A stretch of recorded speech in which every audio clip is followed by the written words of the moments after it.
Eu estava na minha cozinha temperando o frango para o almoço, quando minha nora Emília entrou pela porta da frente sem nem bater, assim como se fosse dona da casa. Ela jogou a bolsa no sofá e disse com aquela voz autoritária que eu já conhecia bem: Ernestina, decidimos que vamos passar o Natal aqui na sua casa este ano.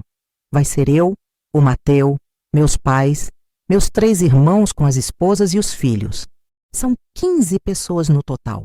Mas você não se preocupe. Eu já falei com todo mundo que você vai cuidar de tudo. Naquele momento, algo dentro de mim simplesmente quebrou.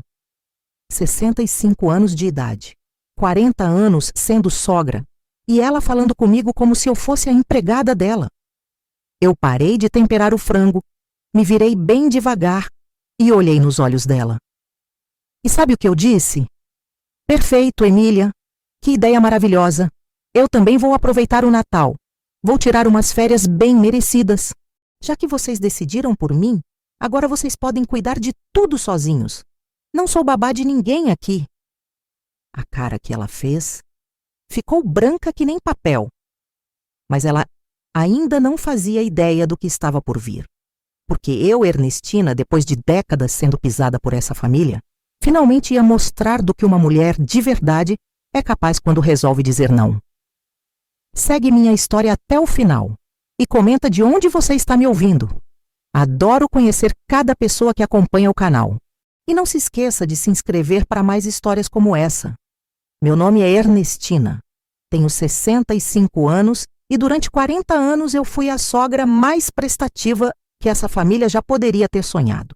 Quando o Mateu, meu filho único, se casou com a Emília há 15 anos, eu pensei que estava ganhando uma filha. Como eu estava enganada. Nos primeiros anos eu fazia de tudo para agradar. Quando eles não tinham dinheiro para o apartamento, quem emprestou 5.000 reais? Eu. Quando o Mateu ficou desempregado por 8 meses, quem pagou as contas deles? Eu.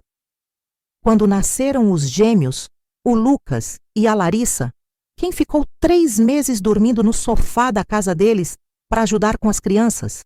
Eu, Ernestina, que na época já tinha 55 anos e trabalhava o dia inteiro como secretária. Sabe o que eu recebia de volta? No máximo obrigada sogra, jogado assim, como quem joga uma migalha para um cachorro. A Emília sempre teve essa mania de me tratar como se eu fosse funcionária da família. Ernestina, você pode buscar as crianças na escola? Ernestina, você não se importa de fazer o almoço de domingo para todo mundo, né? Ernestina, já que você não tem mais o que fazer. Não tem mais o que fazer? Eu que trabalhei 30 anos como secretária, criei o Mateu sozinha depois que o pai dele morreu, paguei faculdade particular para ele e aos 65 anos ainda cuido da minha casa, da minha mãe de 90 anos e quando sobra tempo ainda bordo e faço crochê para vender e complementar minha aposentadoria. Mas na cabeça da Emília eu era só a sogra disponível. E o Mateu? Meu próprio filho sempre ficava do lado dela. Mãe, a Emília não quis dizer isso. Mãe, você está exagerando. Mãe, você sabe como ela é. A família dela, então, nem se fala. Os pais da Emília, seu Joaquim e Dona Cleusa, me tratavam como se eu fosse a prima pobre da família. Sempre fazendo piadinhas sobre minha casa simples, sobre meus móveis antigos. Uma vez, a Dona Cleusa falou na minha cara: Ernestina, você devia renovar essa cozinha. Está muito antiquada. Antiguada era a avó dela. E os irmãos da Emília? O Carlos, o Roberto e o Fernando, todos casados, todos achando que minha casa era resort de graça. Chegavam com as famílias, comiam tudo que tinha na geladeira, sujavam a casa inteira, iam embora como se nada tivesse acontecido. As esposas deles, então, ficavam sentadinhas no sofá mexendo no celular, enquanto eu suava na cozinha preparando comida para 15 pessoas. Mas aquele dia, quando a Emília entrou na minha casa falando que ia trazer 15 pessoas para o Natal e que eu tinha que cuidar de tudo, algo mudou dentro de mim. Eu olhei para aquela mulher de 35 anos, bem vestida, com as unhas feitas, dirigindo um carro que eu ajudei a pagar, e pensei: Ernestina, você virou capacho dessa gente. Depois daquele dia fatídico na cozinha, eu comecei a perceber como a situação tinha chegado nesse ponto. A Emília não virou arrogante da noite para o dia. Foi um processo lento, como água pingando na pedra. Tudo começou pequeno. No primeiro ano de casamento, ela falava assim: "Ai, sogra, você cozinha tão bem. Será que você poderia me ensinar aquela sua receita de lasanha?" E eu, toda boba, corria para a casa dela ensinar. Só que depois de 3 domingos seguidos fazendo lasanha para eles, eu percebi que ela nunca tinha prestado atenção na receita. Ela só queria que eu fizesse. Aí veio a primeira gravidez. "Ernestina, você que tem experiência, pode me ajudar a arrumar o quarto do bebê?" Eu pintei parede, montei berço, organizei roupinha por tamanho. O Mateus chegou do trabalho e falou: "Nossa, mãe, como você é prestativa!" Prestativa. Não obrigado. Não, você salvou nossa vida. Prestativa, como se fosse obrigação minha. Quando nasceram os gêmeos, a coisa desandou de vez. A Emília passou 3 meses de licença maternidade na minha casa. 3 meses dormindo até meio-dia, enquanto eu acordava de madrugada para dar mamadeira, trocar fralda, fazer mingau. Eu trabalhava das 8 às 6. Chegava em casa morta de cansada e ainda tinha que cozinhar para 4 adultos e 2 crianças. E sabe o que ela dizia quando alguém elogiava como os bebês estavam bem cuidados? Eu tive sorte, né? A Ernestina me ajuda bastante." Ajuda bastante? Eu era praticamente a mãe daquelas crianças nos primeiros meses. Mas o pior era nos almoços de domingo. A família inteira da Emília começou a aparecer na minha casa como se fosse programa fixo. Chegavam lá pelas 11 da manhã e só saíam depois das 5 da tarde. Eu acordava às 7 para ir na feira, voltava carregando sacola pesada e ficava das 9 às 3 da tarde na cozinha preparando comida para 15 pessoas. Uma vez eu contei: farofa, arroz, feijão, macarrão, salada, carne assada, frango frito, batata frita, suco, sobremesa. 10 pratos diferentes. E sabe quem ajudava? Ninguém. As mulheres ficavam sentadas na sala conversando. Os homens vendo o jogo na televisão. E eu, que já estava com 60 anos na época, carregando panela pesada, lavando pilha de prato. Um domingo eu tive coragem de falar: "Gente, que tal dividirmos? Cada família traz um prato?" A dona Cleusa, mãe da Emília, me olhou como se eu tivesse falado palavrão e disse: "Ah, Ernestina, mas você faz tudo tão gostoso. E além do mais é na sua casa. Como se cozinhar bem fosse minha obrigação e não meu talento." O Carlos, irmão da Emília, teve a cara de pau de falar: Sogra, você é expert nisso, para que mudar?" Expert. Como se 60 anos de vida tivessem me dado o diploma de empregada doméstica da família. Mas o que mais me doía era o Mateu. Meu próprio filho, que eu criei sozinha, que batalhou para dar educação, ficava calado vendo eu ser tratada como capacho. Uma vez eu falei para ele na cozinha: "Filho, isso não está certo. Eu não aguento mais ser tratada como empregada da família da sua esposa." Ele me abraçou e disse: "Mãe, não exagera. Eles te adoram. Você sabe como a Emília é. Ela não tem jeito para essas coisas domésticas. E você sempre gostou de cozinhar." Sempre gostei de cozinhar? Claro que eu gosto. Mas gostar de cozinhar é diferente de ser obrigada a cozinhar para 15 pessoas todo domingo sem nenhum obrigado sincero. A gota d'água mesmo foi no aniversário de 65 anos. A Emília organizou uma festa surpresa para mim. Que fofo, né? Só que a surpresa foi descobrir que a festa era na minha própria casa, com a minha própria comida, que eu mesma tive que preparar. Ela mandou mensagem no grupo da família: "Pessoal, festa da sogra às 3 da tarde na casa dela. Ela vai preparar aquelas coxinhas deliciosas que todo mundo adora." Quando eu questionei, ela disse: "Ai, Ernestina, mas é seu aniversário. Você não quer comemorar na sua própria casa?" E eu, como sempre, engoli seco e fiz 40 coxinhas para o meu próprio aniversário. Foi nessa festa que eu olhei ao redor e vi a realidade. Eu estava sendo usada. Não era amor, não era carinho, não era família. Era conveniência pura. Eles tinham encontrado em mim a pessoa perfeita, disponível, competente e que nunca reclamava. Mas aquele dia na cozinha, quando a Emília chegou anunciando que 15 pessoas viriam para o Natal na minha casa e que eu, obviamente, cuidaria de tudo, eu finalmente enxerguei a verdade. Eles não me viam como família. Eles me viam como serviço gratuito.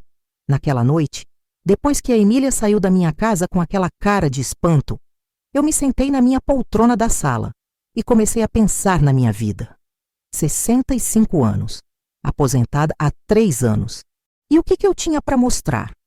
Uma casa quitada, uma conta poupança que eu guardava religiosamente todo mês e uma família que me tratava como empregada.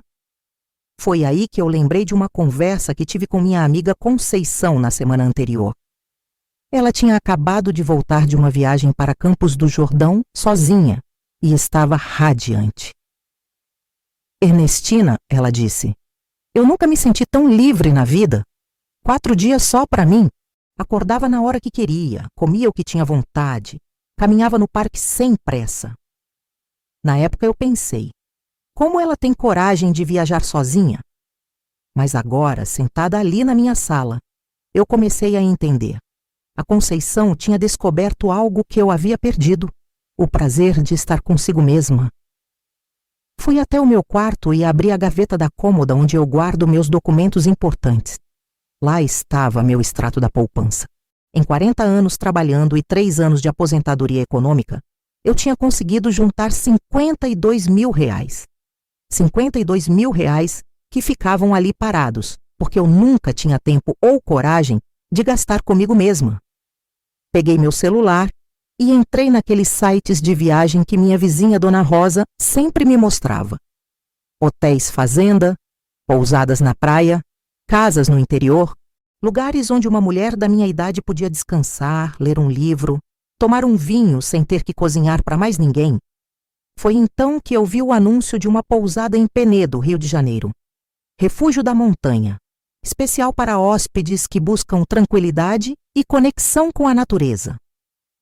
As fotos mostravam quartos aconchegantes, uma varanda com vista para as montanhas, um jardim cheio de flores. O melhor de tudo, eles serviam todas as refeições. Café da manhã, almoço e jantar inclusos na diária. Imagina só, acordar e encontrar a mesa posta. Alguém perguntando, o que a senhora gostaria de beber hoje? Em vez de eu perguntando para 15 pessoas o que elas queriam comer, liguei na hora. Uma voz gentil me atendeu. Pousada Refúgio da Montanha, boa noite. Boa noite. Eu gostaria de fazer uma reserva para o período do Natal. Seria possível? Claro. Para quantas pessoas? Uma pessoa só. Eu mesma. Houve uma pausa. A senhora tem certeza? É que normalmente no Natal as pessoas vêm em família. Tenho certeza absoluta. Quero passar o Natal sozinha, em paz, sem cozinhar para ninguém. A moça riu. Entendo perfeitamente. Temos disponibilidade sim. São 7 diárias do dia 23 ao dia 30 de dezembro. O valor total fica em R$2.800, com todas as refeições incluídas. R$2.800. Sabe quanto eu gastava só de feira para fazer um almoço de domingo para a família da Emília? R$200. Em um ano, só de almoços de domingo, eu gastava mais de R$10 mil. E nunca recebi nem R$50 de ajuda. Confirma a reserva, eu disse. Pode passar seus dados para o depósito? Desliguei o telefone e pela primeira vez em anos me senti poderosa. Eu tinha dinheiro, eu tinha independência e agora eu tinha um plano. Eles achavam que eu era uma velha disponível e submissa? Pois iam descobrir quem era Ernestina de verdade. Peguei uma folha de papel e comecei a escrever uma carta. Não um bilhete raivoso, não uma discussão. Uma carta educada, firme e definitiva. Para a família, recebi a informação de que vocês decidiram passar o Natal de 2024 na minha casa, com 15 pessoas, e que eu cuidaria de toda a organização e preparo das refeições. Infelizmente, já tenho outros compromissos para as festividades natalinas. Estarei viajando entre os dias 23 e 30 de dezembro. A casa ficará fechada durante este período. Desejo a todos um Natal abençoado e que encontrem uma solução adequada para a celebração em família. Com carinho, Ernestina. Dobrei a carta, coloquei dentro de um envelope e escrevi: para Mateu e Emília, na frente. Pela primeira vez em 40 anos, eu estava tomando uma decisão só minha, para o meu bem, sem consultar ninguém. E sabe qual era o melhor? Eles nem faziam ideia do que estava por vir. Nos dias seguintes, eu me transformei numa verdadeira atriz. Continuei fazendo tudo como sempre, limpando a casa, indo ao mercado, cumprimentando os vizinhos com o meu sorriso de sempre. Mas por dentro, eu estava organizando cada detalhe da minha pequena revolução. O Mateu apareceu no dia seguinte, como eu já esperava. Chegou com aquela cara de quem vem resolver problema de criança teimosa. Mãe, a Emília me contou que você ficou chateada ontem. Que história é essa de viajar no Natal? Eu estava regando minhas plantas na varanda bem calminha. Que história o quê, filho? Eu só falei que vou aproveitar as festas também. Já tenho 65 anos, nunca tirei férias no Natal. Mas, mãe, é tradição. Todo mundo já está esperando passar o Natal aqui. Tradição? Eu parei de regar e olhei bem nos olhos dele. Tradição é eu trabalhar que nem uma escrava enquanto vocês se divertem. Essa tradição eu vou quebrar. Ele suspirou. Tá bom, mas pelo menos me fala onde você vai ficar, para eu saber que você está bem. Vou ficar bem, Mateu, melhor do que estive nos últimos anos. A Emília tentou uma abordagem diferente. 2 dias depois, apareceu na minha porta com os gêmeos. Lucas e Larissa, hoje com 14 anos, vieram me dar um abraço. Vó, a mamãe falou que você não vai estar aqui no Natal, é verdade? A Larissa perguntou com aquela voz triste de adolescente. Eu olhei para a poça Emília por cima da cabeça da menina. Estava claro o jogo dela. Usar os netos para me fazer mudar de ideia. Vó vai viajar, meu amor. Mas quando eu voltar, vocês vêm aqui passar um dia só com a avó, que tal? Faço aquele bolo de chocolate que vocês adoram. O Lucas, mais direto que a irmã, falou. Mas vó, onde a gente vai comer no Natal? A mamãe não sabe cozinhar. A cara da Emília ficou vermelha que nem pimentão. Eu fingi que não escutei e falei. Ai, meu amor, tenho certeza que a mamãe vai se virar. Ela é muito inteligente. Depois que eles saíram, eu liguei para a Conceição. Conça, você tem coragem de mentir para mim? Depende da mentira, Esther. Do que você precisa? Se alguém da minha família perguntar, você pode falar que estou viajando com você para Campos do Jordão? Ela gargalhou. Ernestina, você está aprontando? Claro que posso, mas me conta tudo depois. Nos dias seguintes, comecei a notar os movimentos deles. A Emília ligava todo dia, sempre com uma desculpinha qualquer. Ernestina, você pode me passar aquela receita do seu pernil? Só para eu anotar aqui. Ou então, sogra, quantas pessoas você acha que cabem na mesa da sua sala de jantar? Eu respondia tudo com a maior naturalidade, como se não estivesse entendendo as indiretas. Receita do pernil? Claro, minha filha. Mas por que você quer? Ah, só curiosidade. O engraçado é que eles ainda acreditavam que eu ia mudar de ideia. A Emília chegou a falar para a vizinha, a dona Odete, que eu estava só fazendo birra e que no fim eu ficaria. Uma semana antes do Natal, recebi uma visita inesperada. Os pais da Emília. Seu Joaquim e dona Cleusa vieram tomar um cafezinho comigo, coisa que nunca tinham feito em 15 anos. Ernestina, disse a dona Cleusa com aquela voz melosa. A Emília nos contou que você vai viajar no Natal. Que pena! Estávamos tão ansiosos para passar essa data especial todos juntos na sua casa. É, Ernestina, completou seu Joaquim. Você sempre faz um Natal tão especial. Ninguém tempera peru como você. Eu servi o café com bolinhos que tinha feito de manhã e sorri. Obrigada, seu Joaquim. Mas este ano decidi que merecia umas férias também. Vocês vão entender quando chegarem na minha idade. A dona Cleusa tentou outra estratégia. Mas, Ernestina, onde você vai ficar? Uma mulher sozinha viajando no Natal? Isso não é muito seguro, não? Vou ficar muito bem cuidada, dona Cleusa. Muito obrigada pela preocupação. Quando eles saíram, eu os vi conversando baixinho no portão. Apostava que estavam planejando alguma coisa. 3 dias antes da viagem, fiz as últimas preparações. Guardei os objetos de valor, deixei plantas com a dona Odete para regar, paguei todas as contas. E fiz algo que nunca tinha feito. Comprei roupas novas para a viagem. Um vestido florido, uma sandália confortável, um chapéu de praia. Aos 65 anos, eu ia me vestir bonita só para mim. No dia 22, véspera da minha partida, coloquei a carta no correio da entrada. Uma carta simples, clara, sem margens para interpretação. Peguei minha mala pequena, porque mulher que viaja sozinha não precisa levar a casa inteira, e chamei um Uber.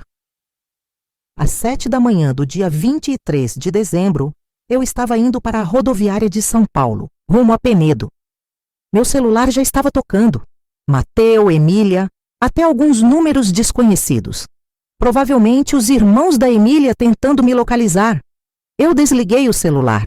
Sabe aquela sensação de liberdade que você sente quando está no ônibus, olhando a estrada, sem destino certo? Pela primeira vez em 40 anos, eu não tinha que dar satisfação para ninguém, não tinha que cozinhar para ninguém, não tinha que sorrir educadamente para pessoas que me desrespeitavam. Eu estava livre. E eles nem imaginavam o que estava por vir. A viagem para Penedo foi uma das mais tranquilas da minha vida. 3 horas de ônibus olhando a paisagem, sem ninguém perguntando se eu já tinha temperado isso ou assado aquilo.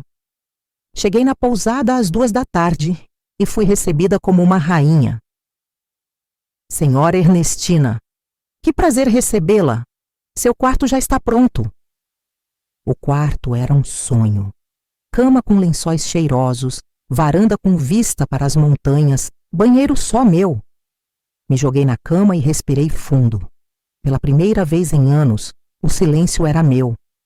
Mas claro que a paz não durou muito. Às 4 da tarde, meu celular começou a tocar que nem sino de igreja. Eu tinha ligado só para ver as mensagens. E minha nossa! 87 chamadas perdidas. 143 mensagens no WhatsApp. As primeiras eram do Mateu. Mãe, onde você está? Chegamos aqui e a casa está fechada. Mãe, isso não está certo. Responde pelo amor de Deus. Mãe, tem 15 pessoas aqui na porta da sua casa. Depois vieram as da Emília, e essas sim foram interessantes. Ernestina, que brincadeira é essa? Você não pode fazer isso com a gente. Sogra, para com essa palhaçada e volta para casa agora. Você está sendo muito egoísta. Egoísta. 40 anos sendo capacho, e quando eu finalmente faço algo para mim, eu sou egoísta. As mensagens dos irmãos da Emília foram ainda melhores. O Carlos escreveu: Tia Ernestina, isso não é jeito de tratar a família. Tia Ernestina? Desde quando eu era tia dele? O Roberto mandou: Ernestina, você está exagerando, é só um almoço. Só um almoço? 15 pessoas, 2 dias de preparação, R$1.000 de gasto, e ele fala que é só um almoço? Mas a mensagem que mais me fez rir foi da dona Cleusa. Ernestina, que decepção! Sempre te achei uma pessoa de família. Não esperava isso de você. Pessoa de família. Eu que criei meu filho sozinha, que cuidei da minha mãe até os 89 anos, que emprestei dinheiro, que fiz comida, que cuidei de netos. Mas agora que eu disse não uma vez na vida, eu não sou pessoa de família. Às 6 da tarde recebo uma ligação do Mateu. Dessa vez eu atendi. Mãe, pelo amor de Deus, onde você está? Tem 15 pessoas aqui sem ter o que comer. Oi, filho. Estou muito bem, obrigada por perguntar.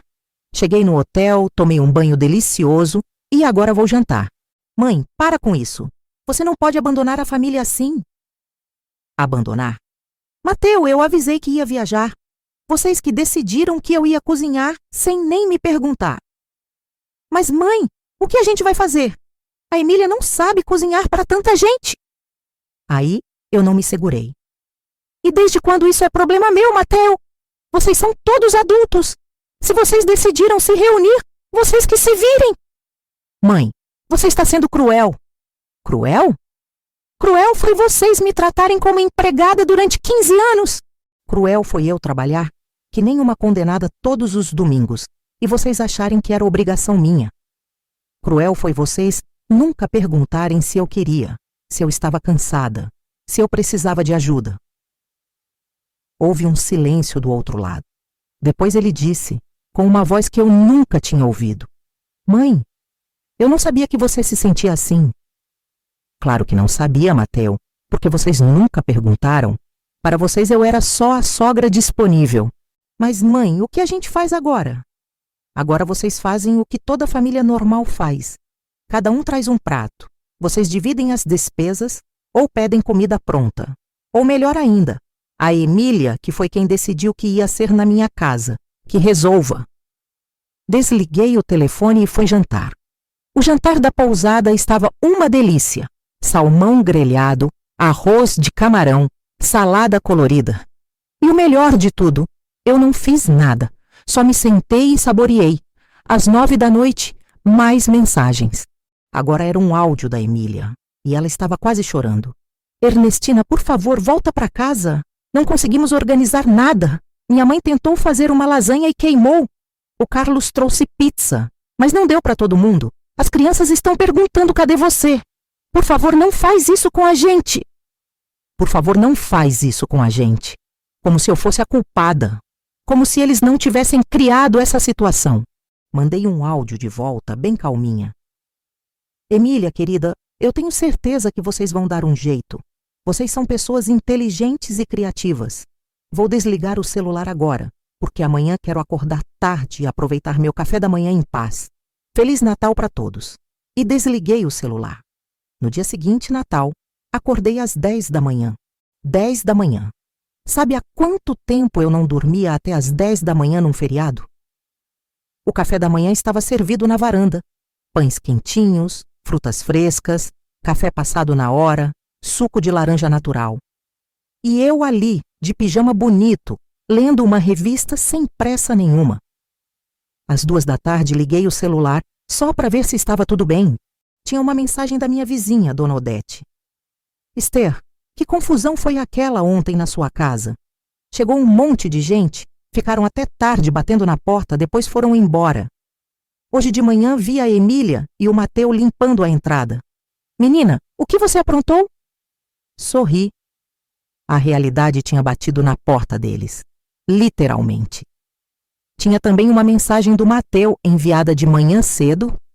Mãe, você estava certa. Ontem foi um caos. A Emília chorou. Minha sogra brigou com o sogro. As crianças ficaram sem graça. No final, todo mundo foi embora chateado e falando que nunca mais quer se reunir assim. Espero que você esteja bem. A gente precisa conversar quando você voltar. Estava bem? Eu estava ótima. Pela primeira vez em 40 anos, eu tinha passado um Natal sem estresse. Sem cozinhar para 15 pessoas, sem limpar a casa depois da festa. Eu tinha passado um Natal cuidando de mim. E eles? Eles tinham descoberto o que acontece quando você trata alguém como capacho durante anos. Uma hora o capacho resolve andar. Fiquei em Penedo até o dia 30 de dezembro, como planejado. Foram os 7 dias mais reparadores da minha vida. Caminhei pelas montanhas, li 3 livros, tomei banho de cachoeira, conversei com outros hóspedes da pousada. Descobri que existem outras mulheres da minha idade que também decidiram viver para si mesmas, sem culpa. Uma delas, a Miriam, de 70 anos, me contou uma história parecida com a minha. Ernestina, ela disse, passei 50 anos da minha vida achando que minha felicidade dependia da aprovação da família. Aos 68 descobri que não. Hoje viajo sozinha, faço curso de pintura, namoro um senhor viúvo que me trata como rainha. A vida começa quando você para de viver para agradar os outros. Quando voltei para São Paulo no dia 31 de dezembro, encontrei minha casa impecável. Dona Odete me contou que o Mateu e a Emília tinham vindo limpar tudo nos dias anteriores. Até as plantas estavam regadas. Na mesa da cozinha, uma carta do meu filho. Mãe, peço desculpas por tudo. Você estava certa. Nós te tratamos como empregada, não como família. Eu deixei isso acontecer porque era cômodo para mim também. Sempre que a Emília falava que você ia cuidar de alguma coisa, eu pensava, ótimo, menos problema para mim. Não conseguimos fazer o Natal acontecer sem você. Foi um desastre total. A comida queimou, as pessoas brigaram, todo mundo foi embora chateado. Mas sabe o que foi pior? Foi perceber que nós nunca perguntamos se você queria fazer tudo aquilo. Nós simplesmente assumimos que você existia para nos servir. Eu amo você, mãe. Não como cozinheira, não como empregada, mas como minha mãe. E quero que você seja feliz, mesmo que isso signifique dizer não para nós às vezes. Quando você estiver pronta, podemos conversar? Quero conhecer a mulher forte que criou esse filho que eu sou, não a pessoa que nós transformamos em capacho. Com amor e arrependimento, Mateu PS. A Emília também quer conversar com você. Ela chorou muito esses dias. Dobrei a carta e sorri. Pelo menos alguma coisa boa tinha saído daquela situação. No dia 2 de janeiro, o Mateu apareceu na minha casa, sozinho. Bateu na porta e esperou eu abrir, coisa que ele não fazia há anos. Oi, mãe. Posso entrar? Sentamos na sala, ele com cara de menino envergonhado. Mãe, eu quero que você saiba que eu entendi a lição e quero mudar as coisas. Que tipo de mudança, Mateu? Primeiro, nunca mais vamos assumir que você vai cozinhar ou organizar alguma coisa. Se quisermos nos reunir, cada um traz um prato, ou fazemos num restaurante, ou na casa de outra pessoa. Segundo, se um dia você quiser cozinhar para nós, vai ser porque você quer, não porque você tem que fazer. E nós vamos ajudar, desde a compra até a limpeza depois. Terceiro, eu vou pôr limites na Emília. Ela cresceu numa família onde a sogra era explorada e achou que podia fazer o mesmo com você, mas acabou. Eu olhei para meu filho e vi um homem adulto falando, não mais o menino mimado que eu tinha criado. E a Emília concorda com isso? A Emília está com vergonha, mãe. Ela sabe que errou. Quer conversar com você, mas está com medo. Medo de quê? Medo que você nunca mais perdoe ela. Eu suspirei. Mateu, eu não guardo rancor, mas também não vou mais aceitar desrespeito. Se ela quiser uma segunda chance, ela vai ter que mostrar com atitudes, não com palavras. Uma semana depois, a Emília apareceu. Ela estava diferente, mais humilde, menos arrogante. Pediu desculpas chorando. Falou que nunca tinha pensado nas coisas do meu ponto de vista, que achava que eu gostava de fazer tudo aquilo. Ernestina, ela disse, eu cresci vendo minha mãe explorar a minha avó e achei que era normal. Mas quando eu vi o desastre que foi o Natal e quando o Mateu me explicou tudo que você fez por nós esses anos, eu entendi que eu estava sendo uma pessoa horrível. Você quer uma segunda chance, Emília? Quero, mas sei que vou ter que merecê-la. E ela mereceu. Nos meses seguintes, a dinâmica da família mudou completamente. Quando havia reunião familiar, cada um trazia um prato. Quando eles queriam visitar, ligavam antes para perguntar se eu estava livre. Quando eu dizia não para alguma coisa, eles respeitavam sem questionamento. Mais importante, eu descobri que posso viver bem sozinha. Continuo viajando, fiz novos amigos, comecei um curso de artesanato. Aos 65 anos, finalmente aprendi que minha vida me pertence. No Natal de 2025, um ano depois daquele episódio, fizemos uma pequena ceia na minha casa. Mas dessa vez foi diferente.